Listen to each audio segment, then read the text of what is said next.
क्षमा नमो गुरु सतगुरु नमो नमो नमो गुरुदेव नमो विघ्नहर्ता गुरु निर्मल बांधा गुरुपद कंच कृपा सिंधु हरि महामोहतम कुंज जास वचन रवि कर यतन वित की बेनरी गुरु अमृत की खान शीश दिए जो गुरु मिले तोरी सचता हर पूजा जुग चार है हर पूजा जुग चार है गुरु पूजा पड़े तास पटंतर ना तुरे शंतन कियो संत मिलन को जाइए संत मिलन को जाइए तद माया अभिमान जो जो पग आगे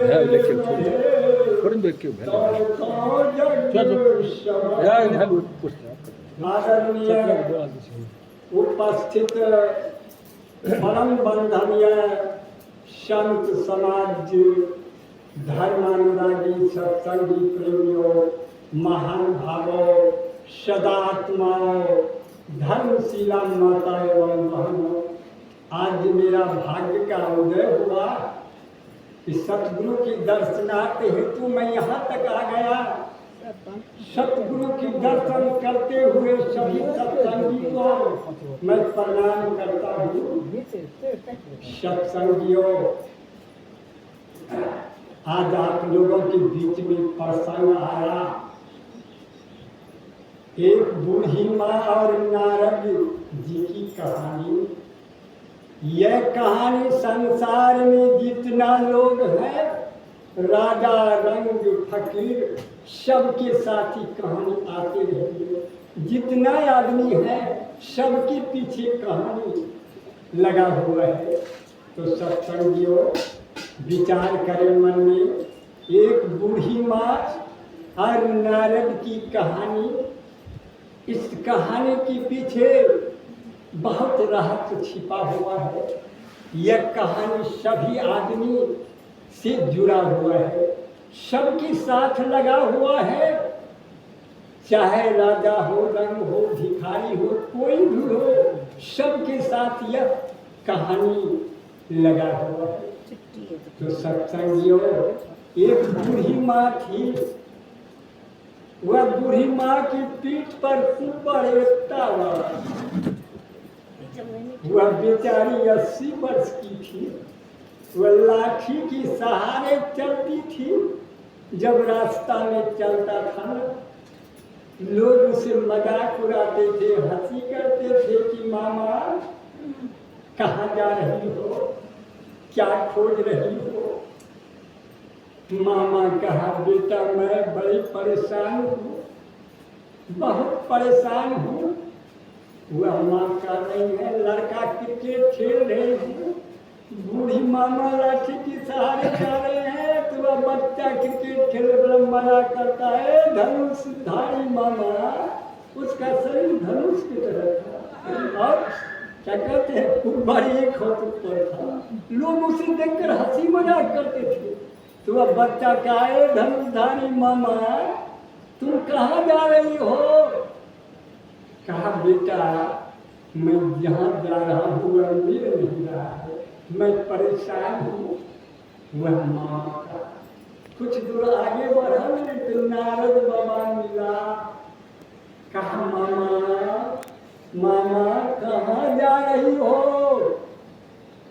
कहा बेटा मैं दुख से बड़ी परेशान हूँ। तुम कौन हो बेटा। कहा माँ आपकी बेटा हूँ। माँ इतना जो आपको कष्ट हो रहा है दूर हो रहा है क्या माँ आपके कुबर को ठीक कर दें? कहा बेटा तुम मेरा कुबर को ठीक कर दोगे? बहुत अच्छा की बात। तो बेटा सुनो, जब हम चलते हैं न, हमारे कुबर को देखकर मैं झुक के जो चल रही हूँ, इसे देख के लोग मजाक करता है। यह कहानी सबों के साथ आएगा। अगर कोई भिखारी आ गया तब यह न समझे कि यह भीख मांगने के लिए आया, आपको संदेश देने के लिए आया। एक दिन हो सकता है कि आपके हाथ में कटोरा चला जाए। इसलिए माता बहनों से निवेदन करता हूँ कि किसी को देखकर घृणा निंदा न करें, किसी को मजाक न उड़ाएं, क्योंकि यह कहानी सभी व्यक्ति के साथ लगा हुआ है। कहा मामा बोलो, तुम्हारा कुबर को मैं ठीक कर दूं? कहा बेटा तुम हो कौन? कहा तुम्हारा बेटा हो, तुम्हारा दुख को मैं दूर कर दूंगा। कहा बेटा अरे हमारे पीठ पर कुबर है ना, ये मुझे दिक्कत नहीं देता है, कोनो दिक्कत नहीं देता। वो अपना जगह पर, हम झुक के चल रहे, कोई दिक्कत नहीं। बेटा जब रास्ता में चलती हूँ तो लोग मुझे मजाक करता है कि अब बूढ़ी धनुष हो गए, इनके पीठ पर कुबर हो गए, लोग मजाक करते हैं। तो बेटा इस कुबर को छोड़कर जो हमारे साथ मजाक करता है, बेटा उसको कुबर बना दोगे? कुबर बना दोगे? नारद जी शांत हो गए, कुछ नहीं बोल रहा है। सज्जनों विचार करें, यह मन भौरा है। भौरा जब बाग में गुनगुनाता है तो जितना फूल है ना, भौरा कहते हैं ये सब फूल मेरा है। सब फूल पर आनंद लेते हैं। जब कमल की फूल पर वो बैठ जाते हैं ना, तो कमल की फूल सुबह खिलते हैं, शाम में सूख जाता है। तो वह भौरा क्या होता है, शाम में फूल के साथ चिपक कर उसका जिंदगी नाश हो जाता है। जो ही मन भौरा के पीछे रहोगे, यानी जो मन की मालिक बना दिया है, मन के अनुसार चलोगे तो उसको कल्याण नहीं होगा। मन को अपने बस में करें। जो अपने मन को बस में कर लिया है उसका जीवन इस संसार में सफल हो रहा है। जो मन भौरा बन गया, अनेक प्रकार के धन लोभ में पड़े हुए हैं, उसका जीवन बेकार हो जाता है। इसलिए सत्संगियों से मैं निवेदन करूंगा, हमारे शब्द पर विचार करें, तभी कल्याण होगा।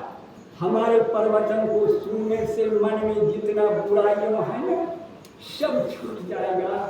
अगर आपको बुराई छूट गया तो आपका कल्याण हो गया, साथ साथ मेरा भी कल्याण हो जाएगा। तो सत्संगियों, एक रामू नाम का किसान था, उसको 4 गो बेटा था। 4 बेटा में जब कुछ लायक हुआ तो 3 गो बहुत होशियार था। इतना होशियार था कि सब काम कर लेता था। वो जो सबसे छोटा था वह, उनके पास कोई बुद्धि नहीं था, वह लेकिन मजबूत था। पिताजी क्या करते थे, तीनों से ज्यादा इसको भोजन देते थे। ये कुश्ती दल बैठक करते थे, उनका शरीर हेल्थ हो गया। तो 3 लड़का के शादी कर दिया ना, तो तीनों की दुल्हन घर में आई ना, तो इनको जो पहलवान जो है छोटका, इनको बढ़िया बढ़िया भोजन देते थे और तीनों को कम बेच मिलता था। भूखा तो नहीं रहता था, लेकिन वह भोजन करता था। जब तीनों के दुल्हन आई ना, तो झगड़ा शुरू हो गया घर में।